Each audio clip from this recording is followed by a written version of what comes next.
সকলোকে নমস্কাৰ জনাইছোঁ। আজিৰ এই প্ৰেছ বাৰ্তাখনত মই শ্ৰী জয়ন্ত কুমাৰ গোস্বামী আৰু আমাৰ সতীৰ্থ মুখপাত্ৰ মানস শৰণীয়া ডাঙৰীয়া আজি আমি উপস্থিত আছোঁ।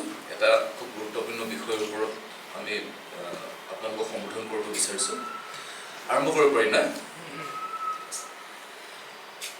জুবিন গাৰ্গ ডাঙৰীয়াৰ যি হত্যাকাণ্ড, এই হত্যাকাণ্ডৰ অভিযুক্তসকলৰ লগত অখিল গগৈয়ে গোপন নীতিৰালি কৰিছে আৰু গোপন সম্পৰ্ক বজাই ৰাখিছে। কালি অখিল গগৈ ডাঙৰীয়াই তেওঁৰ ফেচবুক পোষ্ট জৰিয়তে, ফেচবুক লাইভৰ জৰিয়তে তেওঁ ক'লে যে তেওঁৰ হাতলৈ চাৰ্জশ্বিটৰ কপি আহিলে।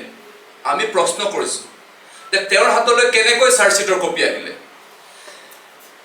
এই গোচৰৰ কালিৰ যিটো মাননীয় মুখ্য ন্যায়িক দণ্ডাধীশ কামৰূপ মেট্ৰ' আদালতৰ যিটো হুকুম PRC কেছ নাম্বাৰ 4084/2025 এই গোচৰ যিটো হুকুম, তাত স্পষ্টতাৰে লিখা আছে যে আসামী 7 জনলৈকে CIDৰ জৰিয়তে তেওঁলোকক অভিযোগনামাৰ কপি তেওঁলোকক ৰখা সংশ্লিষ্ট জেললৈকে প্ৰেৰণ কৰিছে।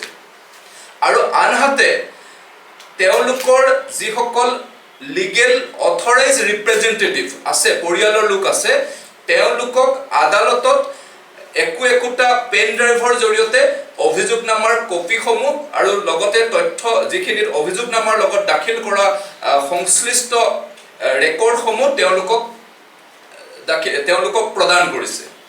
গতিকে আৰু অন্যহাতেদি এটা কথা স্পষ্ট, আমি জনাত যে আদালতৰ পৰা কোনো তৃতীয় পক্ষই চাৰ্টিফাইড কপিও এতিয়ালৈকে লাভ কৰা নাই এই গোচৰৰ অভিযোগনামাৰ। গতিকে অখিল গগৈ ডাঙৰীয়াৰ হাতলৈ চাৰ্জশ্বিট কপিটো কেনেকৈ আহিলে?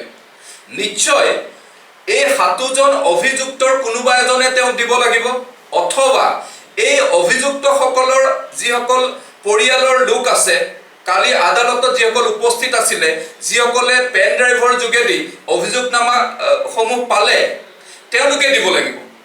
ইয়াৰ দ্বাৰা এটা কথা স্পষ্ট প্ৰমাণ যে অখিল গগৈয়ে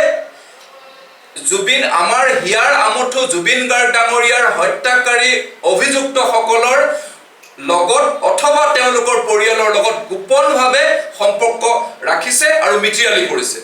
আৰু এটা কথা স্পষ্ট কৰিছে যে অখিল গগৈ ডাঙৰীয়াই যি ধৰণে এই গোচৰৰ অভিযোগনামা আৰু ইয়াৰ পূৰ্বে অভিযোগনামা দাখিল কৰাৰ পূৰ্বে SITৰ তদন্তৰ ওপৰত যি ধৰণে তেওঁ নিৰবিচ্ছিন্নভাৱে যি ধৰণে তাৰ ওপৰত তেওঁ ক্ৰিটিচাইজ কৰি আছে, সমালোচনা কৰি আছে, ইয়াৰ ফলত এটা কথা স্পষ্ট যে তেওঁ অভিযুক্তসকলৰ উকিলৰ দৰে, এই যিসকল হত্যাকাৰী অভিযুক্ত তেওঁলোকৰ উকিলৰ দৰে তেওঁ কাম কৰিছে, অৰ্থাৎ অভিযুক্তসকলৰ পক্ষত তেওঁ থিয় দিয়া যেন আমাৰ অনুভৱ হৈছে।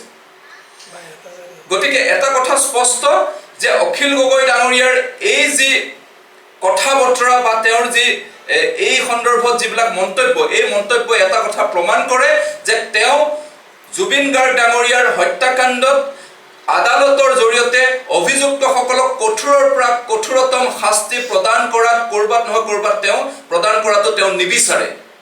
অসমৰ জনসাধাৰণে অখিল গগৈ ডাঙৰীয়াৰ এই কথা বতৰাবিলাকৰ ওপৰত দৃষ্টি নিক্ষেপ কৰিছে আৰু নিশ্চিতভাৱে ভৱিষ্যতৰ দিনত তেওঁক কেতিয়াও অসমৰ জনসাধাৰণে ক্ষমা নকৰে।